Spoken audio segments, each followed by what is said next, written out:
Bien dans mon immeuble, avec Loiselet et Desgremont présente. Sud Radio, les incontournables de la copropriété, Thomas Binet. Et nous sommes avec notre consultant Philippe Loiselet, patron de Loiselet et Desgremont, qui nous informe tous les vendredis soirs sur l'ensemble des sujets liés à la copropriété. Bonsoir Philippe Loiselet. Bonsoir Thomas Binet. Philippe, ce soir, nous allons parler réforme. Le monde politique évoque régulièrement des évolutions du logement.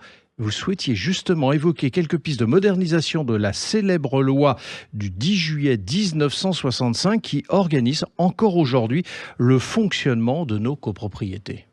Effectivement, cette loi a largement fait ses preuves, mais certains mécanismes pourraient et mériteraient même d'être simplifiés, afin de faciliter la prise de décision dans les immeubles, notamment lorsqu'il s'agit de rénovation énergétique. Alors le principal problème est donc celui de la décision, vous dites ? Très souvent, oui. Nous constatons un absentéisme croissant dans les assemblées générales. Résultat, des projets utiles, parfois urgents, ont du mal à être votés. Non pas parce qu'ils sont rejetés, mais parce qu'il manque de participants. Alors, vous pouvez être un petit peu plus précis sur ce sujet ? Bien sûr, comme j'ai eu plusieurs fois l'occasion de le rappeler à ce micro, les décisions d'assemblée générale se prennent selon différentes majorités que sont la majorité simple des voix des copropriétaires présents représentés, la majorité absolue des voix de toute la copropriété et la majorité des 2 tiers représentant au moins la moitié des copropriétaires. Je laisse volontairement de côté le cas de l'unanimité, qui est fort rare et ne concerne que très rarement les travaux de rénovation énergétique.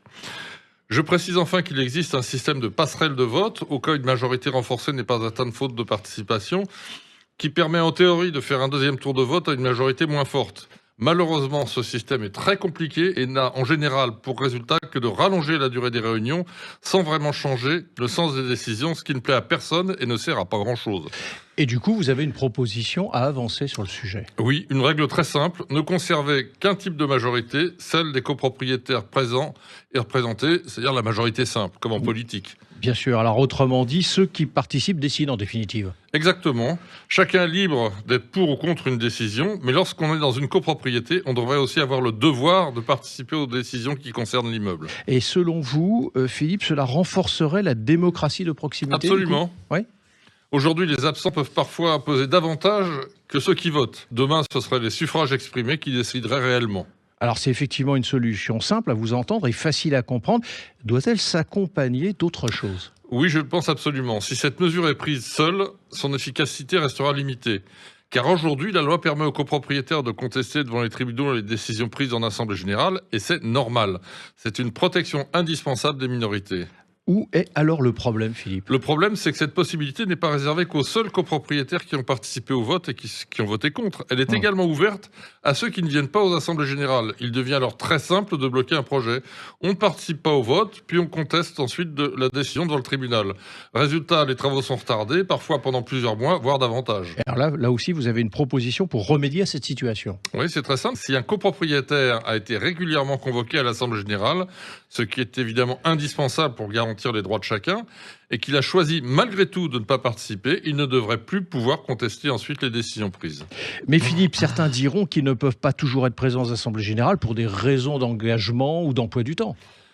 C'est vrai, mais aujourd'hui, il existe de nombreuses façons de participer. Être présent, bien sûr, donner une procuration, voter par correspondance et parfois même participer à distance. Les outils existent. Dès lors, lorsqu'on choisit de ne pas participer, il paraît difficile de pouvoir ensuite remettre en cause les décisions prises par ceux qui se sont exprimés. Quels seraient, Philippe, selon vous, les effets de telles mesures ? Mais ils sont très faciles à comprendre. C'est moins d'assemblées générales stériles où l'on vote sans arriver à décider.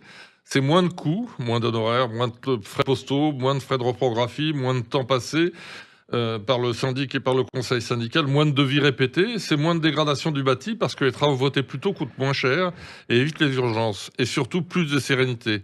Une copropriété qui décide, c'est une copropriété où les tensions diminuent. Et effectivement, ça a l'air d'être des mesures de bon sens et que le législateur vous écoute, Philippe. Merci à vous. On vous retrouve vendredi prochain à 18h50 pour un autre numéro d'Oser investir, les incontournables de la copropriété. Et pour ce qui me concerne, je vous donne rendez-vous dimanche matin dès 9h25 dans la matinale week-end. Sud Radio, les incontournables de la copropriété, Thomas Binet. Avec Loiselet et Desgremont, bien dans mon immeuble.